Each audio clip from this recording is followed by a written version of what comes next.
Muchas gracias por acompañarnos hoy a esta conferencia que organiza a través de la Maestría en Estudios Culturales. Yo sé que muchos estuvieron en clase y gracias a los colegas que nos apoyaron dejando salir un poco más temprano a los estudiantes. Hoy tenemos la presencia de colega y amigo de la Benemérita Universidad Autónoma de Puebla, Octavio Humberto Moreno Velador. Octavio es licenciado en Ciencias Políticas, maestro y doctor en Sociología Política por la Benemérita Universidad Autónoma de Puebla. Es miembro del Sistema Nacional de Investigadores y profesor investigador de la Facultad de Derecho y Ciencias Sociales de la misma BUAP. Octavio participa activamente en el grupo de investigación, Sociedad Civil y Movimientos Sociales de la misma Facultad de Derecho y Ciencias Sociales. Ha ganado algunos premios como la medalla Eusebio Quino por parte de la Ibero Puebla, y sus temas de investigación son el populismo, neodesarrollismo y movimientos sociales en México y América Latina, y cuenta con varias publicaciones en varios países sobre estos temas, ¿no? Su libro más reciente fue la quimera populista en América Latina, el caso del López Obradorismo en México, que fue publicado en 2016 por la Benemérita Universidad Autónoma de Puebla. Este material que está en la mesa de allá afuera, que pueden tomar uno, es gratis, es su trabajo más reciente sobre el populismo y lo nacional popular en América Latina, y que tiene una discusión, me parece, amplia sobre las consecuencias, digamos, tendencias y perspectivas sobre la 4T en México, ¿no? También nos acompaña Alejandro Monsiváis, colega investigador del Colegio de la Frontera Norte, del Departamento de Administración Pública, que nos hizo el favor de acompañarnos y que va a estar también comentando el trabajo de Octavio. Bueno, Octavio nos presenta hoy una plática sobre golpismo y neogolpismo en América Latina. Ya él nos va a comentar sobre las características e importancia de este tema. La dinámica va a ser que Octavio tendrá unos 40 minutos más o menos para presentar su trabajo, y después Alejandro va a dar sus comentarios unos 10-15 minutos, dependiendo como él decida, y lo más interesante pues ya será después las discusiones y las preguntas, comentarios que puedan tener los que estamos aquí, ¿no? Entonces, te doy la palabra, Octavio. Adelante. Bien. Pues, en primer lugar, muchas gracias al COLEF, que abre sus puertas, la oportunidad de estar aquí, de compartir trabajo, abrir líneas de reflexión entre diferentes universidades. Como ya comentaba el doctor Rafael, yo trabajo en la Benemérita Universidad Autónoma de Puebla, y mi trabajo tiene que ver básicamente sobre asuntos de política latinoamericana. Particularmente el trabajo que les voy a comentar, que les voy a presentar en esta ocasión, tiene que ver con un tema que yo considero que desde los estudios de la ciencia política y la sociología política está un poco soterrado, ¿no? Que es como, digamos, es un objeto que a últimos tiempos no tiene tanta reflexión, pero que yo considero que hay elementos suficientes como para despertar una discusión al respecto. Este es el asunto de los golpes de Estado, y que, como ya lo podré explicar en una primera parte, tiene pues características muy particulares en el siglo XX. Sin embargo, considero que actualmente hay algunos fenómenos que nos harían pensar en una reformulación o en una nueva expresión acerca de los golpes de Estado en la región. En efecto, considero que buena parte de las razones que han provocado este surgimiento de los golpes de Estado pues tienen que ver con los cambios en la política regional en los últimos 20 años, y que México no es, digamos, una excepción en esas tendencias, ¿no? Acerca del surgimiento de gobiernos progresistas o nacional populares, decimos algunos, en la región. Entonces, bueno, probablemente sea una plática, un trabajo que pueda ser interesante y que creo que hay que contextualizar en el momento político que vivimos actualmente en México y en la región. El trabajo que les voy a presentar también cabe decir que fue posible gracias al trabajo que hicimos en equipo con estudiantes, sobre todo de licenciatura, en la universidad en la que trabajo. Entonces fue un trabajo de recopilación de datos fuerte. El trabajo ya se encuentra publicado, lo pueden encontrar en línea, en un par de artículos, y bueno, pues está respaldado por una buena cantidad de horas de investigación documental, ¿no? Como ahora podrán ver. Lo primero es, fíjense que el fenómeno de los golpes de Estado en el siglo XX pues fue un fenómeno muy recurrente. Hay algunos investigadores que han planteado que en la sumatoria total durante el siglo XX vamos a encontrar más de 320 casos en la región. En la investigación que nosotros hicimos, pudimos documentar al menos 83 casos de golpes de Estado durante el siglo XX en la región, y digamos nos ocupamos de encontrar casos que plenamente estuvieran identificados como golpes de Estado. ¿Por qué? Porque hay algunas investigaciones que no distinguen entre intentonas, entre fenómenos que quedaron un poco a medias de la deposición del poder. Los resultados que tenemos es esto. Uno de los prejuicios que tenía al inicio de la investigación, yo pensaba que Argentina era el país que tenía mayor cantidad de golpes de Estado, pero resulta que no, que son los bolivianos. Bolivia tiene 12 golpes de Estado durante el siglo XX, sigue por Ecuador, Perú, Argentina, que estos son, digamos, los casos que tienen la mayor cantidad de casos de golpes de Estado, hasta llegar a México, que durante el siglo XX solo pudimos encontrar plenamente identificado uno, que es el golpe de Estado que se le da a Madero. Esta es una primera particularidad, ¿no? México es como, bueno, muchos sabemos, ustedes sabrán, es uno de los casos, digamos, sui generis, un autoritarismo fuerte durante el siglo XX, pero que generaba cierta estabilidad política. Y este es un rasgo particular del caso mexicano, pues, digamos, si lo vemos en comparación, ¿no? Con lo que, sobre todo, los casos del Cono Sur presentaron. Ahí encontramos una distribución, digamos, más o menos clara por décadas.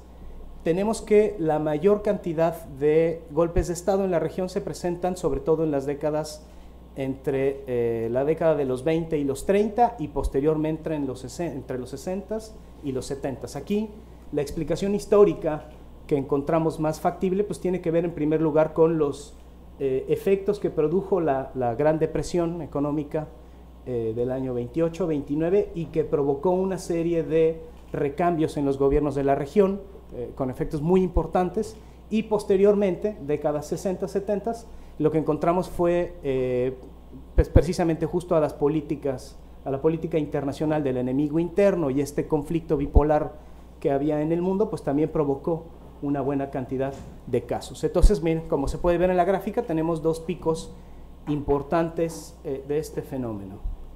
Ahora, en la caracterización de los golpes de Estado, cabe decir que cuando comenzamos la investigación nosotros pensábamos que íbamos a encontrar, pues, por lo importante que es en la memoria histórica de la región, pues íbamos a encontrar muchos trabajos sobre el golpe de Estado, pero encontramos que no hay tanto, ¿no? Sobre todo el trabajo sobre los golpes de Estado se ha concentrado en historiadores, pero análisis propiamente politológicos o sociológicos hay un número relativamente bajo, ¿verdad? Y una cuestión que encontramos es que no se había elaborado propiamente una tipología sobre los golpes de Estado.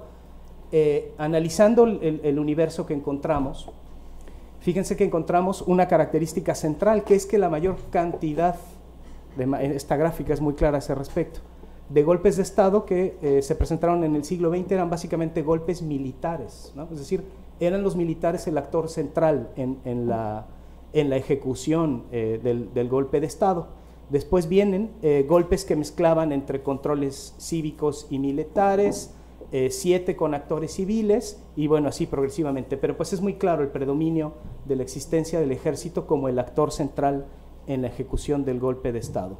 Cabe decir que conceptualmente un golpe de Estado debe entenderse como la deposición de un gobierno instituido por parte de un sector de la propia élite dominante o de sectores, digamos, colocados en posiciones de poder.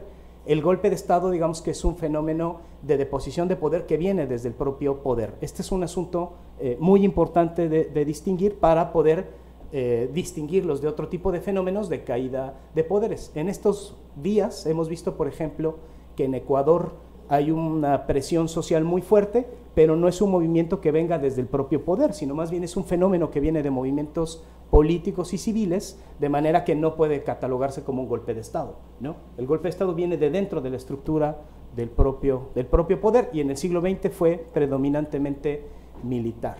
Ahora, otra pregunta que nos planteamos en este trabajo es, normalmente se piensa que el golpe de Estado da paso a dictaduras largas, y lo que encontramos nosotros en los datos es que no es así, que la mayor cantidad de casos durante el siglo XX más bien lo que daban era paso a dictaduras que duraban entre 0 y 3 años, ¿no? Una menor cantidad entre 3 y 5 años y otra cantidad alrededor de 20 que duraban 5 años o más.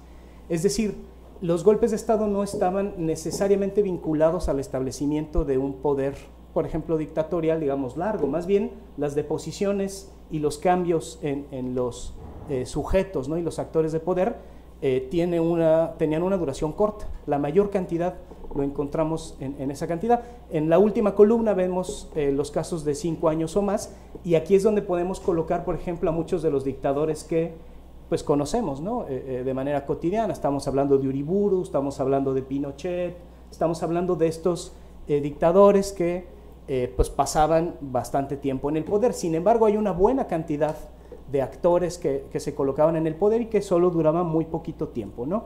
Esta es una dinámica también interesante que encontramos. Ahora, en la caracterización también de los golpes, encontramos que en el 77% de los casos que logramos localizar, en su mayoría el golpe de Estado está vinculado, el golpe de Estado, a una ideología, pudiera decirse, de derecha. El 77% encontramos evidencia suficiente a través del análisis de discurso, el tipo de actores que participaban, y esto, bueno, pues nos da también digamos, un dominio, ¿verdad?, o una claridad al respecto de que usualmente los golpes de Estado fueron dados por grupos de derecha. En un 9% no encontramos una claridad, digamos, precisa sobre qué orientación ideológica podía tener, y en un 14% encontramos abiertamente una ideología que pudiera considerarse de izquierda, ¿no? Esto, digamos, es también un asunto que puede ser interesante porque pues, también la izquierda dio golpes de Estado, ¿no? Un caso, por ejemplo, interesante que pasó por ahí de 1917-18 es el caso de un coronel de aviación chileno que se llamaba Marmaduke Grof, que dio un golpe de Estado desde la propia fuerza militar y instauró una dictadura socialista que duró una semana, nada más. Y está planteada, es en realidad una rareza, digamos, en la historia política latinoamericana. Pero bueno, como sea, esta evidencia nos permite ver cómo tenía una adscripción claramente de derecha en el universo de los golpes de Estado. Ahora, el trabajo tiene más ribetes, ¿no? Tiene diferentes, digamos, vías sobre las que la investigación puede continuar, pero bueno, aquí yo procuré caracterizar, digamos, de manera general, entonces, cómo podemos entender el golpe de Estado en el siglo XX en la región.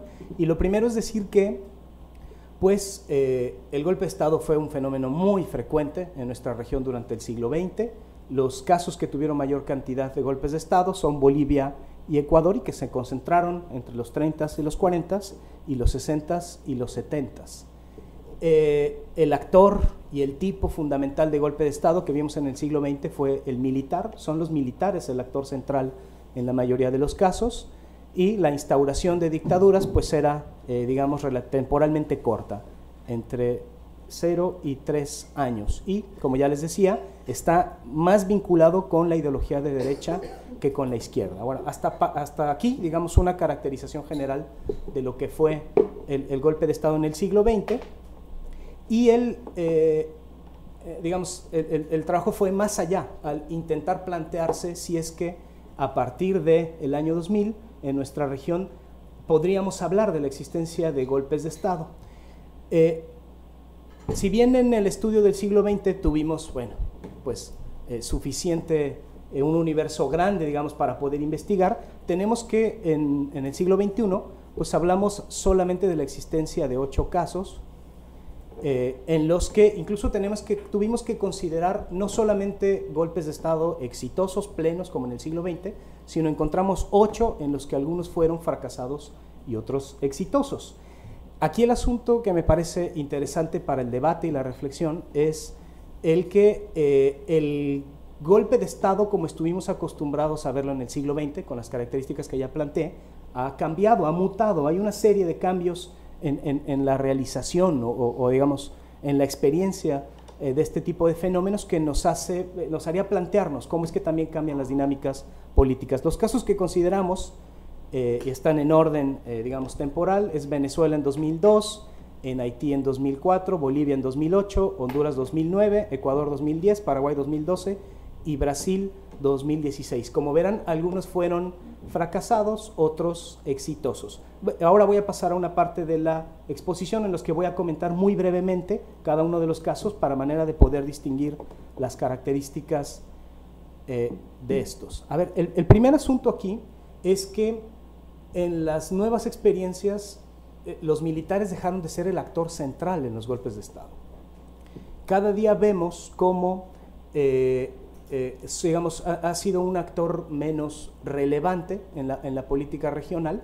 Sin embargo, sí tienen una participación. Cabe decir, para que un gobierno pueda ser depuesto, necesita forzosamente o de la participación o de la anuencia de los gobiernos de los ejércitos militares. En tanto es, digamos, la parte que tiene que ver con la coerción, pues el ejército tendría que al menos dejar pasar un fenómeno como estos. Sin embargo, ya no son el actor central. Y esta es una diferencia que considero relevante. No son los ejércitos quienes están dando, entre comillas, los golpes de Estado en este contexto. Hemos dado paso a una modalidad, digamos, a modalidades, por ejemplo, como los golpes parlamentarios. Es decir, el uso a través de impeachments, a través de juicios políticos de los propios parlamentos, que son parte de la estructura democrática formalmente establecida y que ha dado paso, muchos casos en condiciones muy polémicas, a la deposición de presidentes. En este caso, ahora me voy a meter particularmente en eso, pero es el caso de Brasil, ¿no? Que vimos cómo desde el propio Parlamento se vuelve posible deponer un gobierno. Esto es algo que en la historia latinoamericana no habíamos observado. Es nuevo, digamos, esta posibilidad. Comienzo en esta exposición, por ejemplo, con el caso de Venezuela en abril de 2002. Digamos, en términos cronológicos, es el primero que sucedió, y este es una intentona de golpe de Estado que se parece mucho a lo que pasó en el siglo XX. Aquí lo que tuvimos fue que después de la elección de Chávez, ¿no?, y la agenda política que era, digamos, fuerte, ¿verdad?, en términos de las reformas que quería plantear, pues hubo una respuesta militar que terminó en el secuestro de Chávez, la deportación a una instalación militar y la movilización de las bases políticas, de los partidos políticos que apoyaban a Chávez, generó una presión social, de manera que en pocas horas lo liberaron. Incluso Chávez en su cautiverio, que no fue de tanto tiempo, terminó hasta dando entrevistas, pues. Pero este es un fenómeno particular porque por primera vez vimos que un movimiento político, pero también con ribetes de movimiento social, articulado a un gobierno nacional, generó una presión suficiente a nivel nacional e internacional para que liberaran a un presidente. Si nosotros nos hubiéramos planteado el fenómeno de la detención de Chávez en el siglo XX, bueno, pues no hubiera durado ni 4 horas vivo, ¿no? Inmediatamente el ejército lo hubiera matado, lo hubiera desaparecido. Sin embargo, esto nos habla también de los cambios en la correlación política contemporánea. Finalmente terminó siendo un golpe de Estado fallido, pero que dejó, digamos, ya una primera huella de cómo se transformaron o se han transformado los golpes de Estado. El siguiente caso que consideramos es el de Haití en 2004. En este caso, el presidente Aristide, que había sido, bueno, Haití no es, digamos, una potencia democrática, ¿no?, en términos de su evaluación, la calidad de la democracia, pero el caso de Aristide fue también, digamos, muy parecido a un caso del siglo XX, porque lo que tenemos aquí es que Aristide, en un contexto de una crisis política muy fuerte, pues fue secuestrado por un grupo de militares con participación tanto del ejército norteamericano como francés sobre todo en términos del trabajo de inteligencia. Fue secuestrado, fue sacado del país y de esa forma fue depuesto. Este es un caso que se parece, digamos, mucho a lo que fue la tendencia del siglo XX. Aquí no hubo ninguna respuesta civil o política organizada, sino fue, digamos, de manera relativamente simple el tomar y militarmente secuestrar a un presidente. El siguiente caso lo encontramos en septiembre de 2008 con Evo Morales, en el que tras una crisis política fuerte, bueno, ustedes saben, ¿no?, la tensión incluso política que actualmente existe en Bolivia, que no es ni de lejos la que se presenta en Venezuela, pero bueno, el país básicamente se encuentra dividido en 2 regiones, ¿no?, entre la Media Luna y el sur del país, que es donde tiene su principal fuerza política electoral Evo Morales, el MAS, para no decir Evo Morales, y aquí lo que sucedió es que se generaron una serie de tensiones que comenzaron con una represión policial, con problemas, digamos, territoriales en los que participó la policía y el ejército, y esto rápidamente decantó en un intento de destituir desde el Parlamento a Evo Morales. Este fue una intentona de golpe desde el poder parlamentario en el contexto de una crisis que no fue exitoso, pero aquí ya vimos un primer intento de cómo a través de una presión política y una correlación de fuerzas en el Parlamento se intentó destituir a Morales. El argumento que se utilizó en el Parlamento fue que Morales era culpable de una mala toma de decisión en el ejercicio en el manejo de la policía y el ejército, y ese fue el argumento bajo el que se le intentó hacer un juicio político. Es decir, fue pues un intento de, a través de una vía parlamentaria, de poner un presidente. Morales resistió, incluso terminó fortalecido en su legitimidad después del proceso, pero aquí vimos ya un intento de cómo a través de un parlamento, que esto es, digamos, importante de decirlo, porque teóricamente, si uno va a la teoría de la Constitución, de los equilibrios institucionales y democráticos, pues el Parlamento justamente es una instancia de defensa de la democracia. Aquí vemos cómo determinadas correlaciones de fuerza podrían invertir incluso esa situación. El siguiente caso que tenemos, ahora está llegando la brisa del mar. Bueno, el siguiente caso que tenemos es el de Honduras en 2009. Aquí tenemos en esta imagen a Mel Zelaya, que era un presidente electo democráticamente y que al final de su mandato empezó a presentar cierta simpatía para con los gobiernos progresistas nacional populares del sur. Empezó a aproximarse al eje que se estaba construyendo con Evo, con Correa, con Chávez, con Kirchner, y comenzó con la idea de si era posible presentar un referéndum para ampliar su mandato. Esto provocó una respuesta política por parte de la oposición muy intensa, que incluso tuvo rasgos de presión en movilizaciones sociales. Y bueno, finalmente lo que sucedió es que un día Mel Zelaya estaba en el Palacio Presidencial y cuando despertó tenía enfrente a un comando armado que lo que hizo fue secuestrarlo y sacarlo del país, ¿no? Este fue un golpe de Estado abiertamente exitoso que sí implicó la participación de militares. No lo mataron, lo sacaron del país. Y finalmente lo que vino después es una intensa movilización política y social que duró espacio de 2 o 3 meses y que incluso tuvo consecuencias en las siguientes elecciones. Este también fue digamos, una modalidad relativamente que tuvo sus particularidades en la realización del golpe. Y fíjense, aquí hay algo importante. El caso de Honduras mostró lo siguiente: si bien el actor que hizo la deposición, que raptó al presidente y lo sacó, fue el ejército, nunca, digamos, esos mandos militares nunca se convirtieron en el poder, sino a través del Congreso se designó a otro presidente, siguiendo más o menos, entre comillas, una línea institucional, y el comandante de la operación, que era un alto mando militar, en ningún momento quiso ser presidente. Él fue, podría decirse, entre comillas, premiado, porque lo designaron presidente de la Cámara de Comunicaciones en Honduras, es decir, logró un puesto político. Es decir, es un militar que da el golpe y ya no se quedó en el poder, sino que más bien la vía militar sirvió como una herramienta para grupos civiles, ¿no? Es decir, una manipulación ahí, un ejercicio en la correlación de fuerzas que, como les decía, saca al militar, que si bien hace el acto, pero no termina convirtiéndose en poder. Es un caso en el que el poder militar termina siendo una herramienta de civiles, es un golpe más bien impulsado desde los civiles.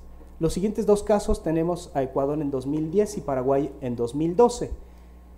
En el caso de Ecuador, lo que tuvimos fue, bueno, al igual que los otros casos del progresismo en América del Sur, son gobiernos que se mueven en tensiones políticas fuertes, importantes, y lo que sucedió en Ecuador fue que se declaró un cambio en la política salarial, tanto para, digamos, policías como militares. Y esto provocó una protesta por parte, tanto, sobre todo de policías, pero también de unas partes del ejército ecuatoriano. La policía de la capital se acuarteló, y hicieron una protesta fuerte que incluso tuvo una cobertura de medios de comunicación importante. Lo que sucedió es que Rafael Correa, en un arranque, yo no sé si de valentía o de torpeza, se apersonó en esa manifestación y fue a hacerles frente con un discurso agresivo en los medios de comunicación diciendo: yo vengo a negociar con ellos, vengo a dar la cara, y se metió, diremos, dejando incluso su guardia personal, se metió a intentar hablar con los líderes del movimiento, se metió al edificio que tenían tomado y lo secuestraron en el tercer piso, ¿no? Ahí lo tuvieron, lo secuestraron. Todavía, si ustedes ven el video en YouTube, es bastante curioso porque todavía salió a la ventana y se abrió la camisa y dijo: si lo que estorba soy yo, aquí tienen mi pecho, dispárenme. Y bueno, pues los policías no se la pensaron 3 veces, efectivamente intentaron matarlo, hasta que logró entrar una fuerza de élite del gobierno ecuatoriano que era leal al gobierno, y lograron sacarlo. Bueno, una película de Hollywood, ¿verdad? Les recomiendo el video porque es bastante interesante. En medio de la noche lo sacaron, lograron rescatarlo y de esa forma se detuvo. Aquí el asunto curioso es que mientras eso estaba pasando, mientras estaba secuestrado este hombre, existe grabaciones, existen muchas declaraciones que dentro del Parlamento ya se empezaba a discutir sobre cómo iban a colocar al nuevo presidente. ¿Sí? Otra vez el Parlamento, digamos, funcionando como una instancia de poder que no necesariamente estaba vigilando y cuidando, digamos, la continuidad de la legalidad, sino más bien una vía, digamos, a través de la cual empezaba a colocarse un nuevo mandatario. Otro fenómeno interesante, que se me olvidó mencionarlo en la parte de Chávez, pero ante este tipo de fenómenos también pasó con Evo. Las instancias de representación diplomática regionales como UNASUR son actores importantes. Conforme estos sucesos pasaban, inmediatamente se convocaban a reuniones de los mandos centrales de UNASUR y estas instituciones suprarregionales. Inmediatamente generaron protestas, ¿no? O solicitudes de que no avanzaran los golpes de Estado. Esto es también una particularidad de nuestra época porque pues, en los golpes de Estado del siglo XX nunca vimos a la OEA diciendo: por favor, no intervengan en este país, no hagan esto, ¿verdad? Sin embargo, actualmente la situación de estas comisiones o estos organismos transnacionales han servido como un freno. La explicación es que existen cláusulas democráticas en la firma de tratados internacionales y se han procurado mantener, digamos, vigilantes de que este tipo de golpes no prosperen. Finalmente, Correa fue liberado, regresó al poder, nuevamente se fortaleció en su legitimidad, en su aceptación, y bueno, continuó su mandato. Él nunca se imaginó que Lenín Moreno iba a terminar siendo lo que fue, ¿no? Pero bueno, en su momento, digamos, salvó el cuello este hombre. Otro caso interesante es el caso de Paraguay en 2012. Aquí cabe hacer un pequeño paréntesis. El caso de Lugo como presidente de Paraguay es muy curioso porque Lugo es una personalidad, digamos, un actor político que proviene más bien de, no tiene una carrera política como tal.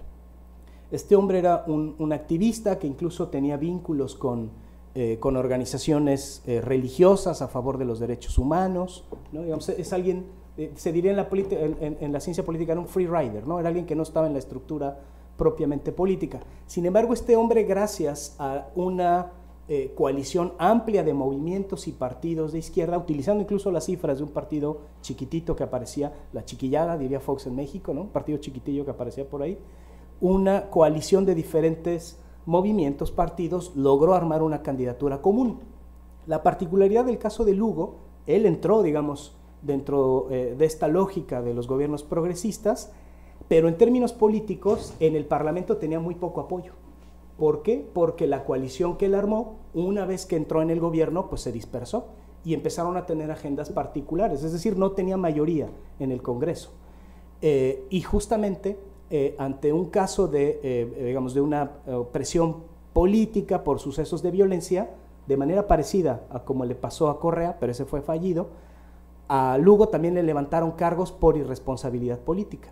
Y entonces esa situación de ser un free rider y un actor que no tenía un respaldo importante en el Congreso, provocó que pues, fácilmente fuera depuesto del poder, ¿no? Este caso paraguayo pues muestra las consecuencias de lo que podría ser que tengamos un presidente electo que no tenga fortaleza suficiente en el Congreso o que la coalición política que lo apoya venga de diferentes frentes, ¿verdad? O sea una coalición tan difusa que en cualquier momento puede desarmarse y entonces se le vuelve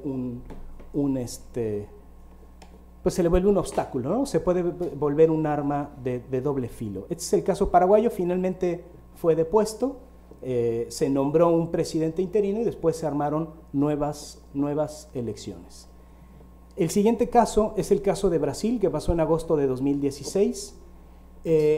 Bueno, hay que decir que Dilma Rousseff, que quien fue la presidenta depuesta, viene del PT y previamente Brasil había tenido la experiencia de Lula en el poder, que bueno, Lula había estado en 3 procesos electorales, hasta la tercera logró entrar, fue reelecto y después vino Dilma como el relevo. En el caso de Dilma, este es un caso que ha despertado pues mucha discusión, ¿no? Y bueno, hasta el día de hoy esto tiene consecuencias. Sucede que en la rendición de cuentas, podría decirse, de la cuenta pública anual, hubo un problema en términos de la claridad en la declaración del ejercicio de ciertos recursos. La acusaron, para decirlo en términos brasileños, como lo conocían, de una pedaleada, es decir, que hicieron una especie como de truco para encubrir fiscalmente el ejercicio de algunos recursos que finalmente se ejercieron en otra área, digamos, como un parche ahí en asuntos de cuenta pública. Entonces, este asunto llegó al Parlamento y fue utilizado como un argumento para destituir a Dilma Rousseff. Hubo toda una discusión acerca si realmente había habido una malversación de fondos o solo un asunto de cómo declarar el ejercicio de recursos. El asunto es que finalmente fue depuesta, avanzó la destitución vía el Parlamento, y aquí hay una particularidad que me interesa señalar, porque previo a la realización de este golpe de Estado, lo que vimos fue que durante 2 meses previos hubo una intensa movilización social en protesta por las políticas, sobre todo económicas y de ejercicio de gasto, de Dilma Rousseff. No sé, bueno, lo deben de acordar, yo me acuerdo muy bien porque soy futbolero y me encanta el fútbol, pero hubo un mundial de fútbol en Brasil, y algo que pasaba era que la transmisión internacional de FIFA, antes de meterse a los partidos de fútbol, dedicaba unos segundos muy valiosos para captar las protestas en las calles. Eran protestas porque se habían gastado muchos recursos públicos en la construcción de estadios. Pero aquí el asunto que yo diría que es interesante es que, pues cuando vemos, ¿no?, que en una transmisión de fútbol, antes de transmitir el fútbol de Brasil contra Alemania, que además fue una tragedia, a Brasil, por supuesto, en su estadio, bueno, pues cuando la FIFA se ocupa de dedicarle unos minutos a captar las protestas alrededor del estadio. Esto pasó en Brasil, ¿verdad? Y efectivamente había un movimiento de protesta que por supuesto tenía una vinculación política, pero generó un contexto de una presión social muy importante. De manera que bueno, eso por un lado. Por el otro lado también fueron 2 meses de protestas. Hubo un momento, el movimiento de protesta vino desde el sur de Brasil y llegó hasta el centro, pero fue una marcha que fue cubierta también por medios O Globo, la principal cadena de comunicaciones brasileña, pero también por medios internacionales.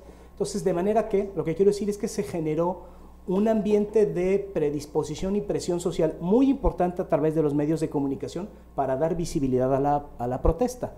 Esto puede decirse con una intención de generar cierto clima político que permitiera posteriormente la realización del juicio de impeachment en contra de Dilma Rousseff. Finalmente, también hubo, con Wikileaks se filtró información acerca de que este fue un asunto orquestado incluso desde el exterior, algo en lo que yo no me metería mucho porque es difícil comprobar este tipo de asuntos, pero como sea, lo que vimos es un caso de impeachment con una participación y presión de movimientos sociales muy fuerte.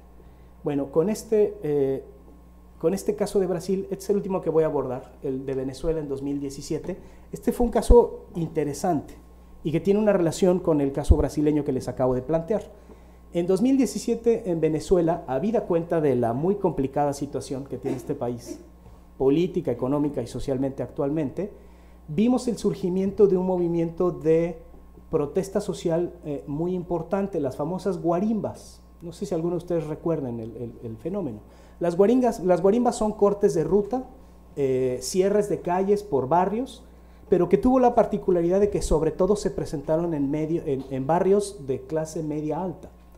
Usualmente en nuestra región la protesta y la movilización social más bien está relacionada con protestas de grupos pues, subalternos, ¿no? Que viven en zonas no precisamente de zona media alta, ¿no? Sino populares, que toman muchas veces los centros de las ciudades, pero en este caso lo que observamos fue que sobre todo, digamos, se presentaron en este tipo de barrios. Es un fenómeno que tuvo una cobertura mediática muy importante a nivel internacional.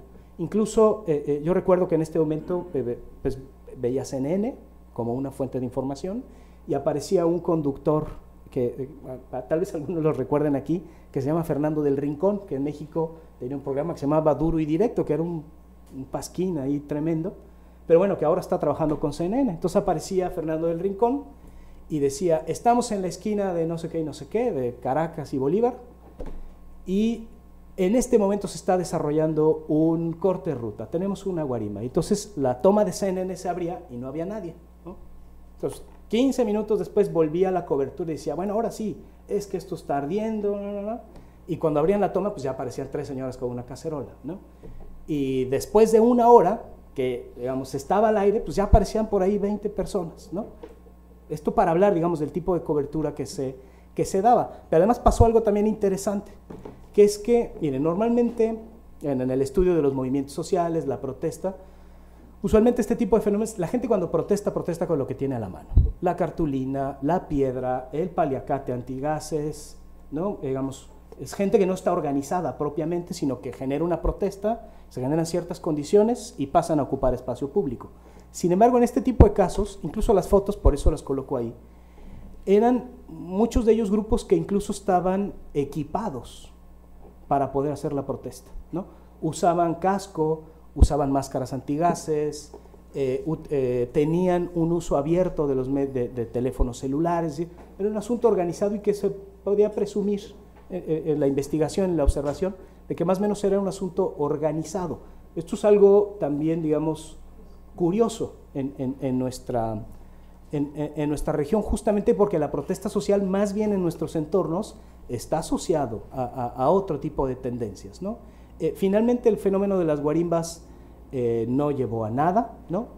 Fue un intento de presión social fuerte que sí conflictuó políticamente la situación en Venezuela, pero que, digamos, acabó ahí. La particularidad que a mí me gustaría rescatar de estas situaciones, vemos otra vez cómo a través de movimientos sociales, digamos, movimientos que vienen de la sociedad civil, se crea tensión política que busca generar entornos para la posibilidad de destituir mandatarios. Para ir resumiendo, este es un cuadro comparativo en el que se ven las diferentes características que más o menos les he narrado entre los diferentes casos. Si ustedes se fijan en digamos, en la columna del centro, se puede ver cómo una característica común es que tuvimos una participación intensa de sociedad civil. Dicho de otra manera, mientras los golpes de Estado en el siglo XX tenían sobre todo participación de los militares, aquí vemos cómo se mueve hacia un fenómeno de lo civil, ¿no? Es a través de civiles, es a través de actores y grupos civiles cómo se presentan este tipo de fenómenos. La intervención también de instancias parlamentarias se vuelve un asunto importante, respaldado también en muchos momentos por dictaminaciones judiciales, ¿no? Que terminan avalando los procesos. Otro asunto es la intervención de instituciones regionales y supranacionales, que se ha vuelto un actor central, ¿no?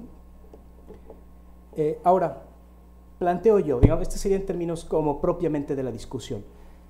Como vemos, hay algunas características que nos muestran cómo la realización de estos golpes o intentos de golpes de Estado han cambiado en la región. En primer lugar, considero yo que se mantiene como un fenómeno asociado a la derecha. ¿Por qué? Pues porque si ustedes vieron la mayoría de los casos abordados, están vinculados al progresismo, ¿no? No hubo un fenómeno de intento de golpe de Estado, por ejemplo, en Perú o en Colombia. Sucedieron sobre todo en este tipo de gobiernos que tienen una agenda de centro-izquierda, ¿no? Progresistas o nacional populares. Este sería un primer asunto. El segundo asunto, es algo que remarcado continuamente, es el asunto de que actualmente se encuentran encabezados por civiles, no por militares, no propiamente por militares. Y este sí que es un cambio importante en la lógica o en la dinámica política de la región, ¿no? Incluso, ustedes lo pueden ver, ¿no? La buena parte de la literatura, digamos las novelas, los cuentos de la región, tiene como actores centrales a los políticos, a los dictadores, a los militares, ¿no? Vargas Llosa, por ejemplo, ha retratado esto en muchos trabajos y otra serie de autores, ¿no? Es parte de la narrativa política de la región, históricamente, no nada más en el siglo XX. Sin embargo, ahora vemos cómo los militares no son los actores centrales, ha pasado, digamos, a un ámbito propiamente civil. Otra característica es que, a pesar de que se dan estos golpes, ha habido un intento por mantener cierta apariencia de normalidad democrática, ¿no? Ahí la intervención de los parlamentos o de los poderes judiciales para, digamos, dar cierta legitimidad o un cariz pues, digamos, taparle un poco el ojo al macho, ¿no? Se ha mantenido, ¿no? En este sentido, hay una preocupación por mantener apariencia democrática, a pesar de que, bueno, pues en los hechos lo que sucedió fue que destituyeron presidentes o intentaron violar la legitimidad de la presencia democrática de ciertos actores. Otro asunto importante es que en la actualidad, antes de estas intentonas de golpes o golpes exitosos, lo que se puede ver es cómo se generan entornos de predisposición social a través de los medios de comunicación para legitimar y hacer posibles esos golpes. Aquí el valor de los medios de comunicación es muy importante, ¿no? Incluso esto ha llevado, en el caso ecuatoriano, llevó a una discusión sobre lo que yo digo, la mal llamada ley Mordaza, que es que desde el poder ejecutivo, ¿no?, en el que estaba Correa, se generaron leyes para intentar controlar la emisión de contenidos de ciertos medios de comunicación, y esto despertó una guerra. Yo diría que si nosotros tomamos esa experiencia y volteamos hacia México, hoy en día vemos cómo abiertamente el gobierno federal, que hoy tiene a López Obrador en la presidencia, pues tiene un encuentro fuerte con muchos de los medios de comunicación. Se vuelven, digamos, un espacio de poder que se vuelve una presión constante, ¿no? Yo pensaría incluso que buena parte de los actores y los grupos de poder que estaban, digamos, directamente vinculados con el poder federal, pues hoy en día se desplazaron al espacio de la sociedad civil, y desde la sociedad civil es como hacen presión, ¿no? No sé, a mí soy un poco masoquista en eso, me gusta escuchar Radio Fórmula con Ruiz Gil y todo esto, justo para ver más o menos cómo se mueve, digamos, la presión, ¿no? Y cuál es el discurso que viene en términos de presión política para un caso como el mexicano. Se mantienen a través, el impeachment es la figura jurídica que fundamentalmente se ha utilizado. Esto ya lo planteé, los medios de comunicación se vuelven un elemento valioso para hacer posible estos fenómenos, y algo que vamos a encontrar es que recurrentemente, fíjense, otra vez a pensar en, yo creo que por eso sirve la política comparada, ¿no? Para voltear a ver un poco qué es lo que está pasando en el barrio y después voltear a ver la casa de uno mismo, ¿no? Los dos argumentos que se utilizaban en estos juicios de impeachment era la incapacidad, la corrupción o incluso la radicalidad de las agendas políticas de los gobiernos. Este fue el discurso que se mantuvo durante mucho tiempo y que se sigue manteniendo para pensar Venezuela, Bolivia, Ecuador, y que, bueno, ya estará a ver si en otros lados no se presenta esto también. Eminentemente fueron también estos casos de neogolpismo dirigidos hacia gobiernos progresistas o de centro izquierda. Y bueno, finalmente el hecho de que la sociedad civil y ONGs, este sería otro motivo de otra disertación completa, participan o han participado en este tipo de procesos. En términos generales, estos serían los elementos que tiene esta investigación, y que a mí me parece que, para terminar, vivimos también una época, yo diría a partir de la segunda mitad de los 90s, en los que el discurso democrático tuvo, pues, una centralidad en la discusión política. Incluso se vivió una etapa, digamos, de relativo triunfalismo al pensar que los golpes de Estado eran un asunto del pasado, que no los íbamos a volver a ver. Sin embargo, creo que este tipo de evidencia bien puede despertar una discusión acerca de pensar si efectivamente no vamos a volver, no, bueno, ya vimos que sí pasa, pero si realmente, digamos, la fortaleza de la democracia en la región, pues es lo suficientemente eficiente como para evitar que existan este tipo de fenómenos. Bueno, yo dejaría hasta aquí mi intervención para dar paso al compañero. Muchas gracias. Ok, muchas gracias, Octavio. Pero vamos a darle la palabra a Alejandro, que va a dar algunos comentarios. Alejandro tuvo la oportunidad de leer más en extenso el trabajo sobre el que se sustenta esta presentación, entonces, adelante. Gracias. Hola, buenas tardes. Pues primero que nada, Rafael, muchas gracias por la invitación, muchas gracias por la consideración. Y Octavio, bienvenido a Tijuana, bienvenido al Colegio de la Frontera.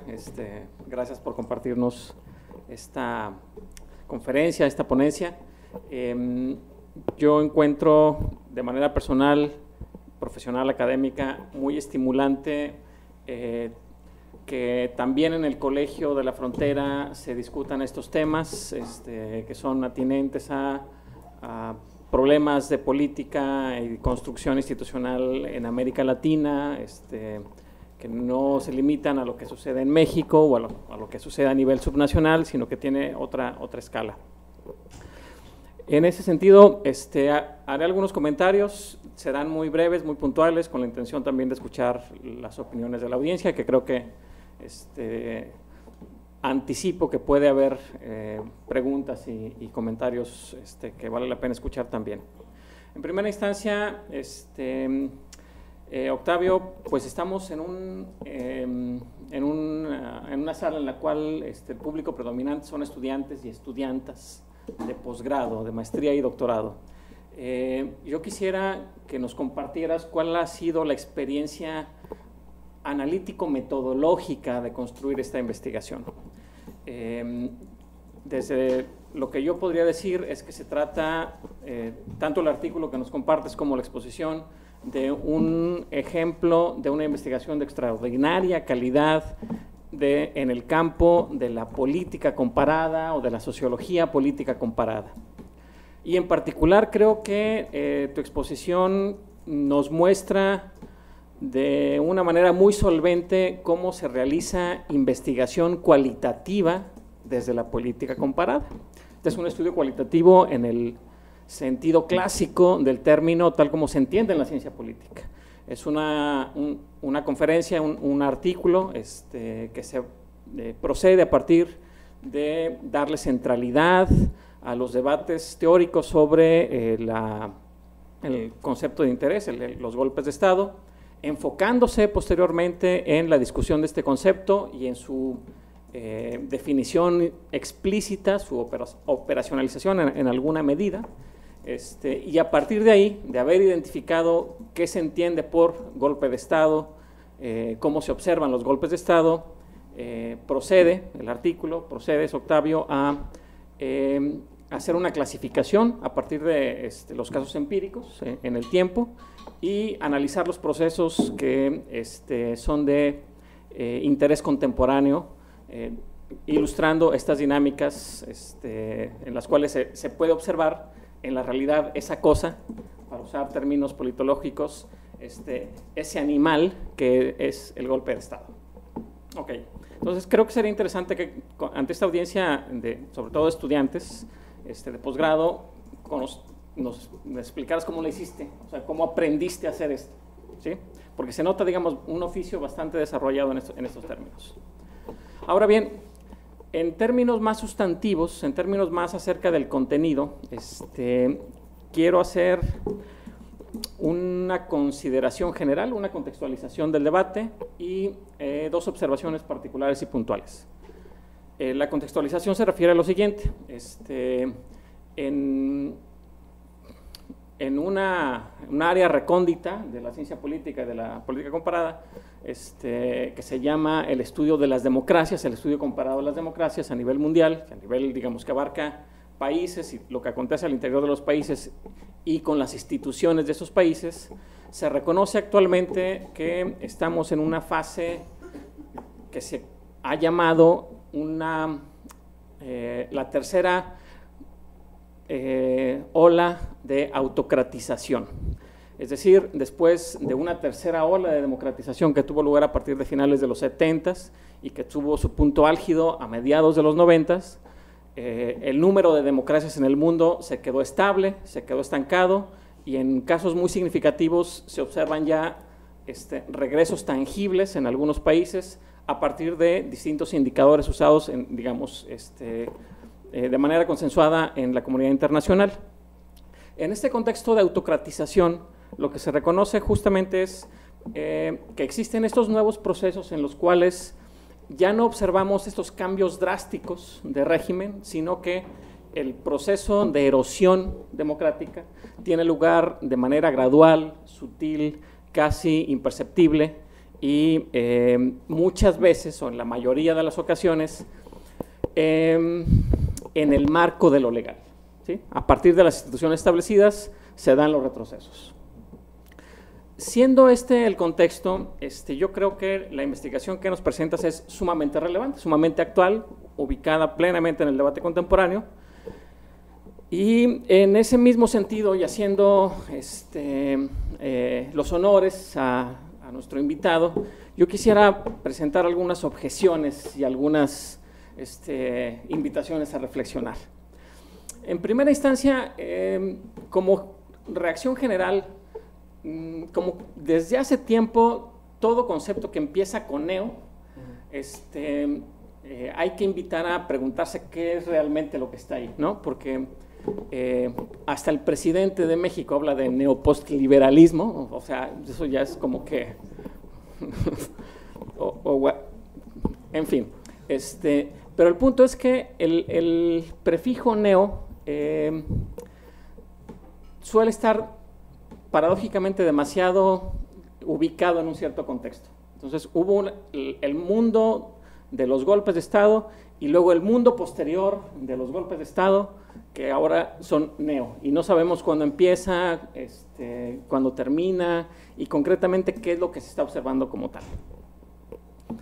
En ese sentido, bueno, mi sugerencia, mi invitación es a pensar de qué manera se podrían llamar estos nuevos fenómenos de tal forma que tengan una identidad específica, una diferencia específica con respecto a los golpes anteriores. Son golpes legales o en fin, no sé, pero... Y en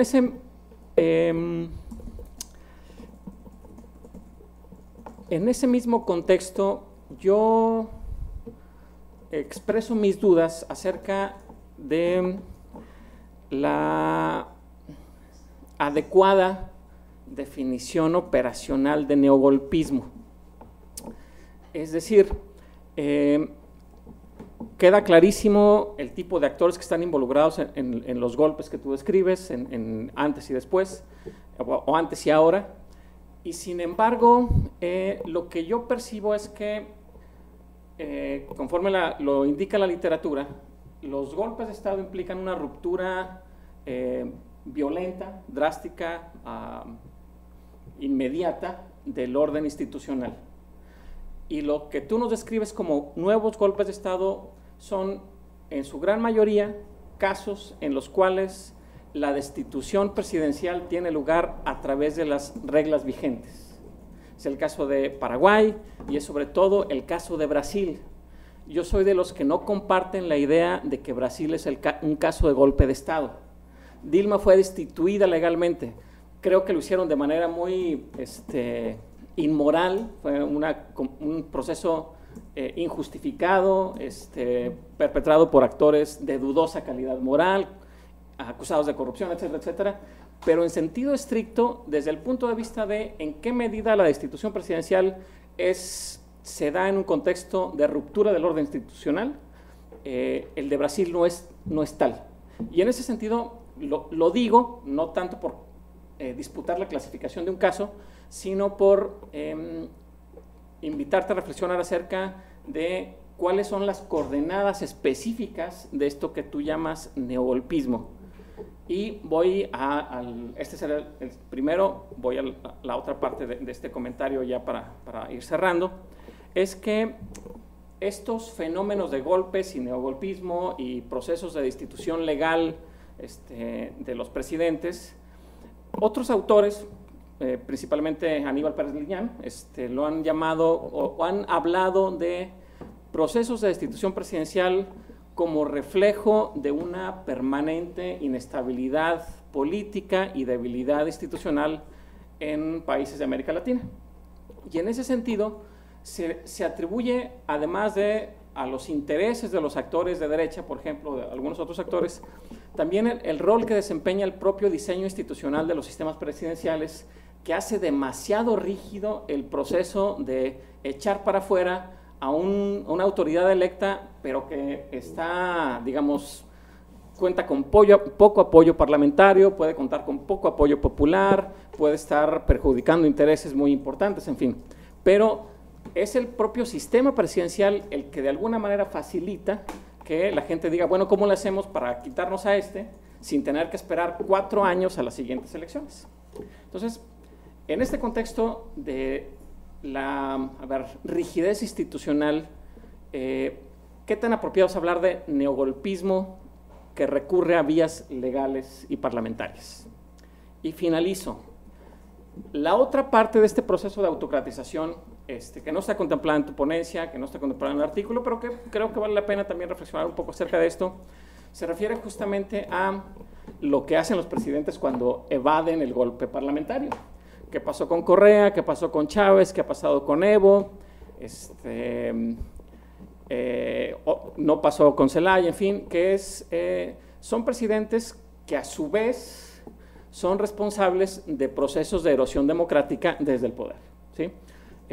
Cancelan libertades de opinión y de expresión, limitan los derechos de la oposición política, persiguen abierta o soterradamente a sus opositores, en fin.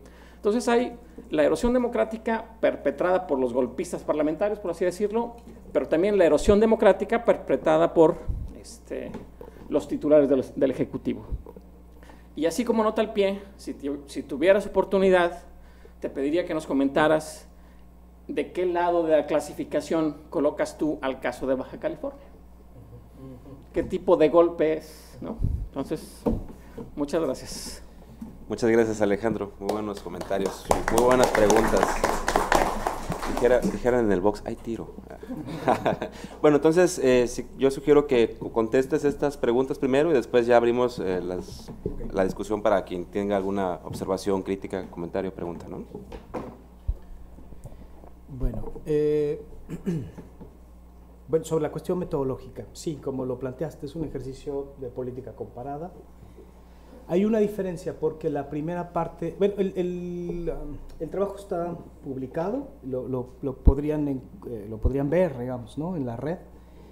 Digamos, se divide en 2 partes. La primera parte, por el universo tan amplio, pues incluso lo pudimos abordar con una cuestión propiamente estadística, ¿no? Había suficiente como para comparar, La segunda parte es un ejercicio más de política comparada, en términos digamos, llanos, pues porque era un universo pequeño y efectivamente incluso la limitación de la información nos hizo entrar a esta parte más subjetiva, como planteas. Ahora, yo diría que lo que tiene de particular es que también lo que se plantea, hay finalmente un enfoque que utiliza pues, las ideas regionalistas de la política, ¿no? Efectivamente es un trabajo que no está centrado en el análisis individual, sino más bien intenta generar una perspectiva regional. Esa es otra particularidad que tiene el trabajo. Ahora, en términos de de los asuntos teóricos conceptuales, mira, el asunto es que, digamos, yo estaba observando, ¿no? O el equipo estábamos observando estos nuevos golpes. Y cuando fuimos a la literatura clásica sobre el golpe, y el autor más citado es el diccionario el que encontramos en los trabajos, es Bobbio y Matteucci en el diccionario de ciencia política. Encontramos que la definición del golpe de Estado justamente está centrada en lo militar, ¿no? O sea, el golpe de Estado es militar según la literatura especializada. Y lo que veíamos acá es que ya no entra esto, ¿verdad? En la clasificación clásica. El concepto como tal ya no sirve para pensar esto, ¿no? Entonces, digamos, esto me lleva a una reflexión un poco más general, en mi opinión, y me lo he encontrado mucho en los últimos trabajos que hago yo y en mis prácticas con otros colegas. Yo pienso que estamos en una época particular porque estamos en esos, yo diría, en esos momentos de que lo viejo no acaba de morir y lo nuevo no acaba de nacer, ¿no? Estamos un poco utilizamos muchas veces categorías estandarizadas y posibles digamos, de plantear con la experiencia del siglo XX, pero yo en muchos temas alcanzo a ver cómo hay algunos ribetes que ya nos hablan de cómo cambian algunas dinámicas, ¿no? Esa es mi posición, digamos, respecto a no solo este asunto del golpe de Estado, sino a otros temas. Creo que comparto la idea digamos, esta cuestión que criticaba, creo que correctamente Sartori, cuando hablaba del novismo, ¿no? Es decir, que nuevo podemos encontrar cada vez. Y sí, yo comparto la idea de que el neo o el post siempre es como que, ¿no? Sí, pero yo creo que es justamente porque estamos en esta época en la que no acabamos tampoco de ver qué es a qué mundo nos estamos enfrentando en este siglo XXI, ¿no? Hacia dónde va. Y creo que estamos un poco con un pie atrás, pero también un pie adelante. Yo me siento así en muchas de las investigaciones o la reflexión sobre lo que hago.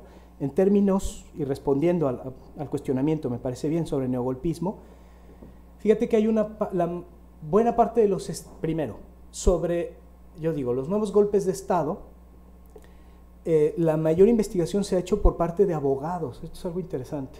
No son los politólogos los que se han metido a discutir esto, son los abogados, desde el espacio propiamente jurídico. Y la categoría, una de las categorías dominantes es la idea del impeachment. El impeachment como un recurso, digamos, acuso, ¿no? Donald Trump está aquí pasando la calle, ¿no? Metido en un problema de este tipo. Digamos, si vemos el impeachment como una herramienta jurídico-política, bueno, pues tiene su particularidad, pero yo pienso que también, digamos, ya incluso rebasando el ámbito de la ciencia política, lindando con la sociología política, el asunto es que si nos centramos propiamente en el mecanismo institucional, también muchas veces perdemos de vista ese contexto político que puede ser regional, que tiene que ver con una mirada más amplia, ¿no? Entonces, en ese sentido, yo también me parecía que solo revisarlo en términos de impeachment, porque es posible a través de ahí, pues había una parte de la riqueza del fenómeno que se quedaba de fuera. Es decir, yo no podría pensar la participación de sociedad civil pensando solo en un impeachment, sería parte de la descripción de un entorno, pero no efectivamente como un elemento que termina incidiendo en la situación. Y ahí, bueno, yo tengo ese asunto, siempre estoy entre sociología y ciencia política y voy mezclando, ¿no? A mí me gustan los licuados con varias cosas y efectivamente ahí pues, despierta como muchas discusiones. Yo pienso que también, digamos, un asunto central sobre estos fenómenos es el asunto de que efectivamente hay el uso de vías legales, pero hay dos temas ahí que yo creo que no se deben de perder de vista y que se tienen que discutir. Primero es la legitimidad de ese tipo de discusiones y luego es la manipulación de los mecanismos, ¿no?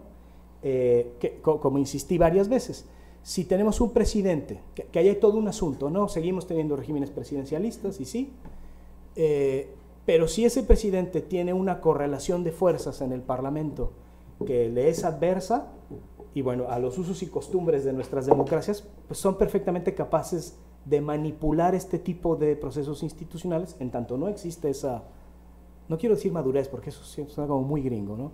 Sino como esa tradición y ese respeto a las instituciones democráticas, bueno, pues las manipulan y imagínense si en México hubiéramos utilizado la figura de la pedaleada para juzgar a Peña Nieto, ¿no? Con Casa Blanca, con todo esto. Bueno, estoy hablando de un entorno político determinado, concreto, que muchas veces las visiones centradas en lo institucional creo que a veces pierde.